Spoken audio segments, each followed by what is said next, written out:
Hey guys, welcome back to another video. और आज हम डिस्कस करने वाले हैं उन मार्वल मूवीज़ के बारे में जिनके बारे में आपने ना कभी सुना होगा, और सुना होगा तो कुछ को आपने देखा होगा पर कुछ को बिल्कुल भी नहीं देखा होगा।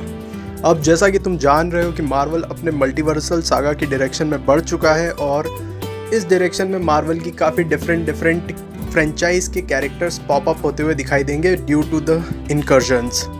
सो तुम्हें पता रहना चाहिए कि कौन सा कैरेक्टर कौन है और वो किस फ्रेंचाइज से उठाकर डाला गया है, क्योंकि मल्टीवर्सल सागा में ऐसा बहुत ज़्यादा होने के चांसेस है। तो आज मैं तुम्हें उन सभी कैरेक्टर्स से इंट्रोड्यूस करवाने वाला हूँ जो कि पुरानी MCU की मूवीज़ का पार्ट रह चुके हैं, और मे बी वो हो सकता है वो फ्यूचर मूवीज़ में अपीयर हो, जहाँ तक कि मुझे लगता है इस मल्टीवर्सल सागा में अपीयर हो सकते हैं। तो चलिए डिस्कस करते हैं, टाइम को वेस्ट बिल्कुल ना करते हुए। Let's do it.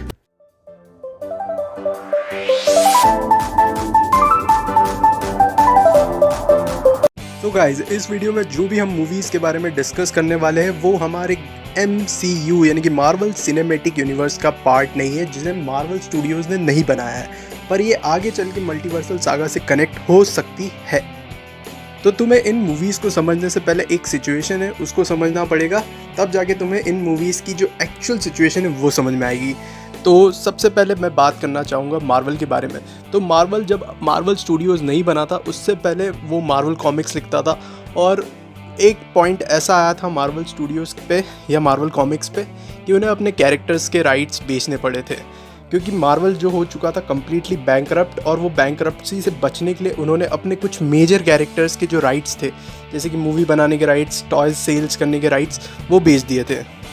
तो काफ़ी सारी डिफरेंट कंपनीज़ ने मार्वल के डिफरेंट कैरेक्टर्स के जो राइट्स हैं वो ख़रीद लिए थे, और उन पे मूवीज़ और TV सीरीज़ और पता नहीं क्या क्या बनाया है।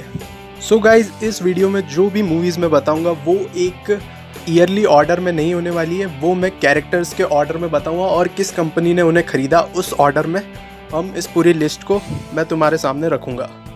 और इन मूवीज़ में मैं 90s की मूवीज़ को इंक्लूड नहीं करूँगा, जो कि बहुत ज़्यादा पुरानी है और जो कि ज़्यादा वैलिड है भी नहीं, क्योंकि तुम खुद जानते हो अगर हमने उनको इंक्लूड करा तो वीडियो कुछ ज़्यादा ही लंबा हो जाएगा। मैं तुम्हें सिर्फ अर्ली 2000s और लेट 90s की मूवीज़ के बारे में बताऊँगा जो कि कैनन होने वाली है, जो कि फ्यूचर में मे बी कनेक्टेड हो सकती है। ये मूवीज़ इतनी ज़्यादा पुरानी है कि जब MCU फॉर्म भी नहीं हुआ था तब से ये मूवीज़ बन रही है। तो हमारी लिस्ट की सबसे पहली कंपनी आती है 20th सेंचुरी फॉक्स। अब फॉक्स में सबसे पहले बात करते हैं हम एक्समैन कैरेक्टर्स के ऊपर और एक्समैन की मूवीज़ के बारे में। तो एक्समैन पूरी टीम अप वाली मूवीज़ ही मैं इस लिस्ट में इंक्लूड करूँगा, स्टैंड अलोन मूवीज़ का अलग से बताऊँगा, ठीक है। तो सबसे पहली मूवी आती है एक्समैन की सबसे फर्स्ट मूवी एक्समैन, जो कि रिलीज़ हुई थी 2000 में। फिर आता है उसका सीक्वल यानी कि X2 एक्समैन यूनाइटेड, जो कि रिलीज़ हुई थी 2003 में। फिर इसी फ्रेंचाइज का थर्ड पार्ट आता है एक्समैन 3 द लास्ट स्टैंड, जो कि रिलीज़ हुई थी 2006 में। ये तीनों ही मूवीज़ आपस में एक दूसरे की सीक्वल है, और इनमें ज़्यादा गैप है नहीं, मतलब इन्हें देखो, अगर तुम ये तीनों मूवीज़ एक साथ देखोगे तो तुम्हें पता चल जाएगा कि ये तीनों मूवीज़ एक दूसरे की डायरेक्ट सीक्वल है। फिर उसके बाद आती है एक डिफरेंट मूवी जिसका नाम है X Men days of future past, जो कि रिलीज़ हुई थी 2014 में। इस मूवी में एक्चुअल जो होता है वो होता है टाइम ट्रेवल, और जो कि पुरानी जो तीनों टाइमलाइन की जो मूवीज़ हमने तीनों सीक्वल्स बैक टू बैक देखे थे, ये उनको डिसकैनन करती है और एक नई टाइमलाइन को स्टार्ट करती है, जो कि बहुत ज़्यादा पुराने टाइम में सेट होती है, और वो टाइमलाइन के कैरेक्टर्स होते हैं, और एक तरीके से फॉक्स अपने कैरेक्टर्स को सॉफ्ट रिबूट देता है, और जो नई टाइमलाइन बनती है एक्समैन की, उसके कैरेक्टर्स हमें पॉपअप होने शुरू होते हैं। और नई टाइमलाइन की सबसे पहली मूवी आती है एक्समैन फर्स्ट क्लास। फिर उसका सीक्वल हमें देखने को मिलता है X Men days of future past, और उसके बाद आता है एक्समैन एपोकलिप्स, और उसके बाद आती है एक्समैन डार्क फिनिक्स। ये एक्समैन की एक नई टाइमलाइन थी, और इसके साथ ही ब्रायन सिंगर ने जो है एक्समैन के यूनिवर्स को एक सॉफ्ट रिबूट दिया था एक फ्रेश नई कास्ट के साथ। फिर अब जिस नेक्स्ट कैरेक्टर की बात करते हैं वो नेक्स्ट कैरेक्टर होने वाला है वुल्वरीन, और वुल्वरीन की फर्स्ट मूवी है एक्समैन ओरिजिन्स वुल्वरीन, जो कि रिलीज़ हुई थी 2009 में। ये मूवी वुल्वरीन की ओरिजिन्स को बताती है। और फिर वुल्वरीन की सेकंड मूवी आती है द वुल्वरीन, जो कि रिलीज़ हुई थी 2013 में, जो कि वुल्वरीन के एक साइड प्लॉट को सेटअप करती है एक्समैन की मेन टाइमलाइन से। और इसके बाद आती है वुल्वरीन की थर्ड मूवी लोगन, जो कि रिलीज़ हुई थी 2017 में। ये तीनों ही लोगन की स्टैंड अलोन फिल्म्स है। वहीं पे देखा जाए तो इन तीनों ही मूवीज़ के बीच में बहुत ज़्यादा टाइम गैप है, और ये तीनों मूवीज़ स्टैंड अलोन है तो सही, बट इन तीनों के लिए आपको एक्समैन की वो पुरानी मूवीज़ भी देखना बहुत ज़्यादा ज़रूरी है, क्योंकि ये तीनों ही मूवीज़ के बीच में 3 या 2 एक्समैन मूवीज़ एग्जिस्ट करती है। अब जिस नेक्स्ट कैरेक्टर के बारे में हम बात करने वाले हैं वो कैरेक्टर है डेडपूल। और डेडपूल की मूवीज़ देखना बहुत ज़्यादा इजी है और एक्समैन की सबसे बेस्ट, मतलब सबसे कम दिमाग लगाने वाली टाइमलाइन है, क्योंकि आपको सीधा देखनी है डेडपूल 1 और उसके बाद देखनी पड़ेगी डेडपूल 2। डेडपूल 1 रिलीज़ हुई थी 2016 में और उसका सीक्वल डेडपूल 2 रिलीज़ हुआ था 2018 में, और इन दोनों की स्टोरी लाइन्स बिल्कुल कॉन्टीन्यूटी में चलती है, तो आपको ज़्यादा दिमाग लगाने की ज़रूरत नहीं पड़ेगी कि कौन सी टाइमलाइन में कौन सी फिल्म किस तरह सेट होती है। Now next character is the new mutants. The new mutants X Men की 3rd जनरेशन है, जैसे कि वो पुरानी वाली फर्स्ट क्लास वाली जनरेशन फर्स्ट जनरेशन हो गई, फिर सेकंड जनरेशन अपन पकड़ के चलो वो एक्समैन की ओल्ड टाइमलाइन वाली जनरेशन हो गई, और इसी तरीके से फॉक्स जो था एक्समैन की 3rd जनरेशन सेटअप करना चाह रहा था द न्यू म्यूटेंट्स के साथ। और द न्यू म्यूटेंट्स की फर्स्ट मूवी आई थी 2020 में, और ये एक ही मूवी थी और इसी के साथ फॉक्स का एक्समैन यूनिवर्स ख़त्म हो गया था। फिर बात करते हैं फॉक्स की फैंटास्टिक 4 के बारे में। तो फॉक्स की फर्स्ट फैंटास्टिक 4 मूवी आई थी 2005 में, जहाँ पे हमें फैंटास्टिक 4 की टीम दिखाई दी थी। फिर उसी मूवी का सीक्वल आता है fantastic 4 rise of the silver circle, जो कि 2007 में आया था, और ये वही फैंटास्टिक 4 मूवीज थी जहाँ पे हमें क्रिस इवांस यानी कि हमारे कैप्टन अमेरिका का ह्यूमन टॉर्च दिखाई दिया था। पर फैंटास्टिक 4 के इन 2 पार्ट्स के बाद फॉक्स ने सोचा कि क्यों ना मुझे फैंटास्टिक 4 वापस से रिबूट कर देनी चाहिए, और उन्होंने बनाया फैंटास्टिक 4 का रिबूट, जो कि रिलीज़ हुआ 2015 में और जो कि सबसे बड़ा डिजास्टर फिल्म कंसिडर किया जाता है। अब नेक्स्ट कैरेक्टर है डेयरडेविल। डेयरडेविल की फॉक्स ने एक मूवी बनाई थी जो कि रिलीज़ हुई थी 2003 में, और इसमें हमें बैन एफ्लेक दिखाई दिए थे एज डेयरडेविल। और जिन्हें पता नहीं है, बैन एफ्लेक ने डीसी में बैटमैन का रोल प्ले करा था डीसी ईयू में। फिर फॉक्स ने डेयरडेविल के ही एक स्पिन ऑफ कैरेक्टर के ऊपर मूवी बनाई थी जो कि थी इलेक्ट्रा, और उसकी मूवी रिलीज हुई थी 2005 में। और ऐसे रूमर्स है कि जेनिफर गार्नर की इलेक्ट्रा हमें डेडपूल एंड वुल्वरीन मूवी में भी दिखने वाली है, और शायद तक बैन एफ्लेक वाला डेयरडेविल भी। कुल मिला के हो गई है 18 मूवीज। ये 18 मूवीज फॉक्स ने बनाई थी मार्वल के कैरेक्टर्स को लेके। अब जो नेक्स्ट कंपनी की हम बात करने वाले हैं वो कंपनी है सोनी कोलंबिया पिक्चर्स। तो कोलंबिया पिक्चर्स ने एक्वायर करे थे स्पाइडरमैन के राइट्स, और स्पाइडरमैन की उन्होंने फिल्म सीरीज़ शुरू करी थी। जो फर्स्ट फिल्म उन्होंने बनाई थी वो बनाई थी स्पाइडरमैन, जो कि 2002 में रिलीज़ हुई थी, जिसमें लीड रोल में हमें दिखाई दिए थे टॉबी मैगवायर, क्रिस्टन डस्ट और जेम्स फ्रैंको और विलियम डेफो। फिर उन्होंने बनाया स्पाइडरमैन का ही सीक्वल स्पाइडरमैन 2, जो कि रिलीज़ हुआ 2004 में, और इसमें हमें एल्फ्रेड मोलिना का डॉक्टर ऑक्टेवियस दिखाई दिया। फिर आता है स्पाइडरमैन 3 जो कि रिलीज़ हुई थी 2007 में, जिसमें थॉमस हेडन चर्च का सैंडमैन हमें दिखाई दिया। फिर इस ट्रिलॉजी के बाद सोनी को आइडिया आया कि उन्हें स्पाइडरमैन को रिबूट कर देना चाहिए और एक नई तरीके से स्टोरी शुरू करनी चाहिए।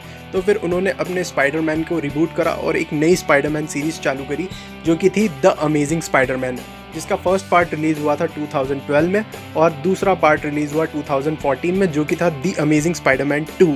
फिर सोनी ने अपने जो स्पाइडरमैन के राइट्स थे वो फ़िलहाल थोड़े टाइम के लिए दे दिए थे मार्वल को, यानी कि अभी भी मार्वल के पास है ये। मार्वल स्पाइडरमैन की लाइव एक्शन मूवीज़ बना रहा है, तो वहीं पे एनिमेटेड मूवीज़ का जिम्मा सोनी ने खुद ने उठाया और उन्होंने एक एनिमेटेड स्पाइडरमैन सीरीज़ स्टार्ट करी, जिसमें हमें दिखाई दिया माइल्स मॉरेलेस का स्पाइडरमैन, जिसकी first movie I Spiderman into the Spider-Verse, जो कि रिलीज़ हुई थी 2018 में।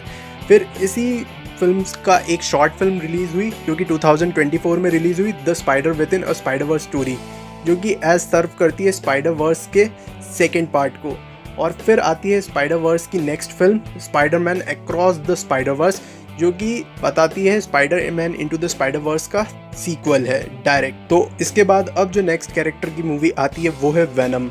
वेनम की सोनी ने एक फिल्म बनाई जो कि स्पाइडरमैन का स्पिन ऑफ कैरेक्टर है। तो उसकी जो फर्स्ट फिल्म उन्होंने बनाई वो थी वेनम, जो कि रिलीज़ हुई थी 2018 में, और उसके बाद उसका सीक्वल आया जो कि था Venom let there be carnage, जो कि रिलीज़ हुआ 2020 में।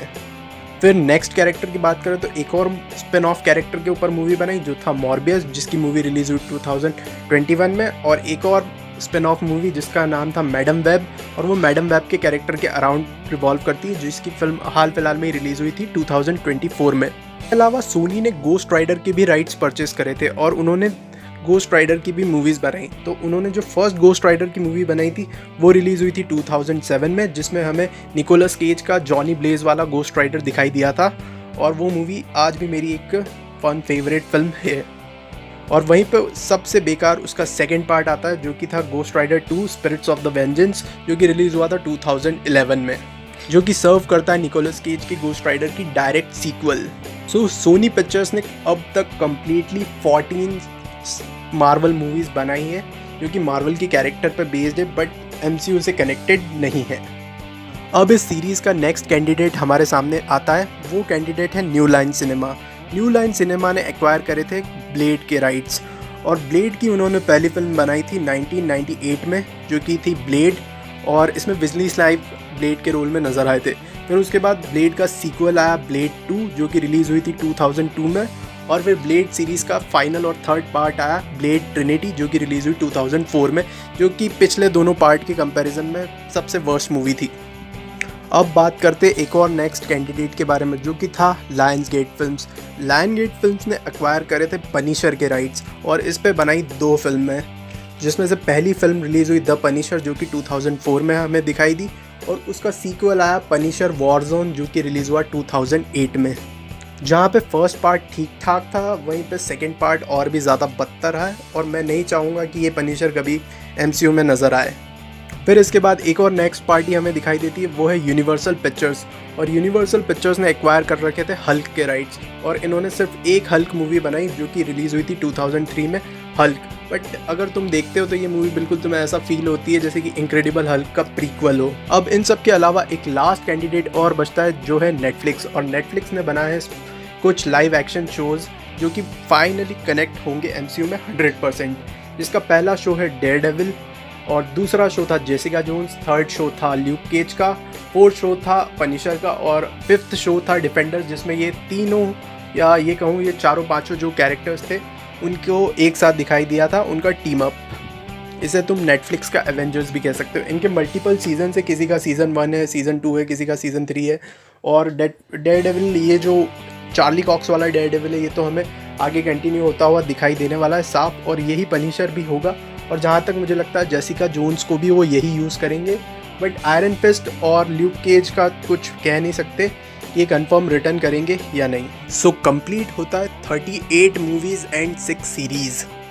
So guys may be in multiversal saga में हो सकता है कि इन फ्रेंचाइज के कैरेक्टर्स आपको इनकर्जन के दौरान सीक्रेट वॉर्स मूवी में दिखाई दें, और ऐसा होने की चांसेस काफ़ी ज़्यादा हाई है क्योंकि हमने पिछले कुछ फ्रेंचाइज के कैरेक्टर्स जैसे कि स्पाइडरमैन के कैरेक्टर्स हमने नो वे होम में देख लिए, अमेजिंग वाला और सैम राइमी ट्रिलॉजी वाला, और वहीं पे एक्समैन का भी ऐसा ही होने वाला है। डेडपुल एंड वुल्वरीन मूवी में हमें जो फर्स्ट ओरिजिनल टाइमलाइन वाला एक्समैन है वो हो सकता है डेडपुल एंड वुल्वरीन फिल्म में दिखाई दे, और मे बी डेयरडेविल और इलेक्ट्रा भी दिख सकते हैं, या फैंटास्टिक 4 भी। सो मल्टीवर्सल सागा में पॉसिबिलिटीज़ एंडलेस है। तो अब तुम मुझे कमेंट करके बताओ कि तुमने कौन कौन सी मूवीज़ देखी है और कौन कौन सी नहीं, और या मैंने कुछ मूवी मिस कर दी हो तो तुम वो भी कमेंट में लिख के मुझे बता सकते हो। और वीडियो तुम्हें पसंद आया तो तुम्हें पता है तुम्हें क्या करना है, तुम्हें लाइक करना है, कमेंट करना है, और ज़्यादा ही पसंद आ गया हो तो शेयर भी कर सकते हो। तब तक के लिए bye bye, always stay tuned.